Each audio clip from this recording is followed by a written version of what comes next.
Hai kawan maba, balik lagi di YouTube channel Mahasiswa Baru. Dan hari ini saya mau kasih tahu ke teman-teman 3 skill yang dapat teman-teman gunakan ataupun pelajari sehingga teman-teman bisa memiliki penghasilan tambahan kalau teman-teman sekarang ini sementara berstatus sebagai mahasiswa semester awal atau mahasiswa baru dan juga sebagai calon mahasiswa.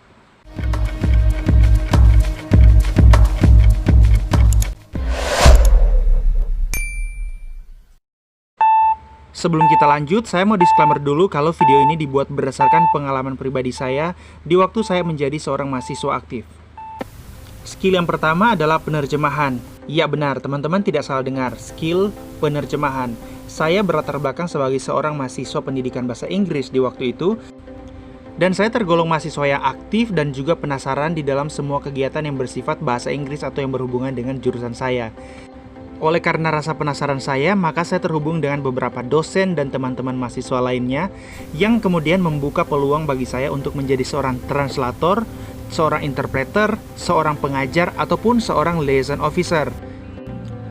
Selain semua aktivitas ini berhubungan dengan bahasa Inggris, saya juga menerima upah yang bisa dibilang lumayan beragam, mulai dari Rp40.000 sampai Rp4.000.000. Dan bagi mahasiswa yang juga berstatus sebagai anak kos, pendapatan yang saya dapatkan itu sangat membantu saya di dalam proses perkuliahan saya ataupun di dalam kebutuhan-kebutuhan setiap harinya.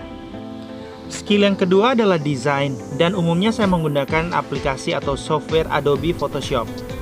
Saat itu saya tidak memiliki latar belakang yang cukup baik di bidang desain, karena pun saya sempat pesimis ketika melihat teman-teman saya yang bisa desain, tapi di waktu itu saya belum bisa.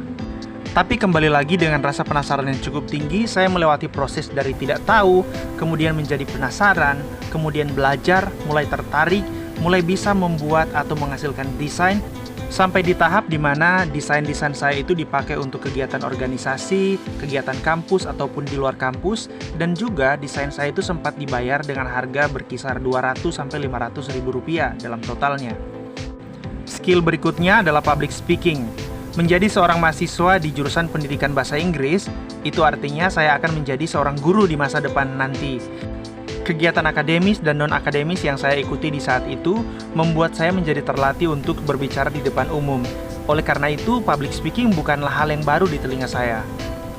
Dan karena saya adalah tipe orang yang suka berbagi ide dengan orang lain, maka kegiatan public speaking adalah salah satu kegiatan yang sangat saya gemari. Dan oleh karena itu, yang saya lakukan adalah latihan dengan konsisten.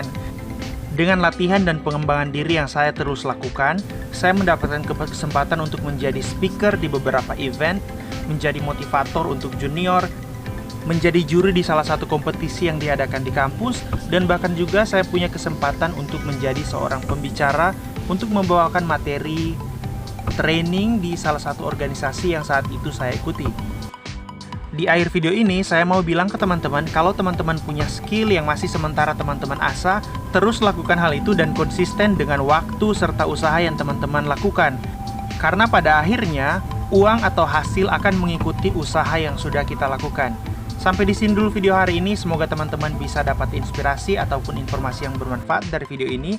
Kalau teman-teman suka dengan video ini, silahkan tekan tombol like. Tapi sebelumnya jangan lupa untuk tekan tombol subscribe dan nyalakan lonceng notifikasi agar supaya teman-teman bisa dapat update terbaru kalau ada video baru di YouTube channel Mahasiswa Baru. Sampai jumpa di video berikutnya.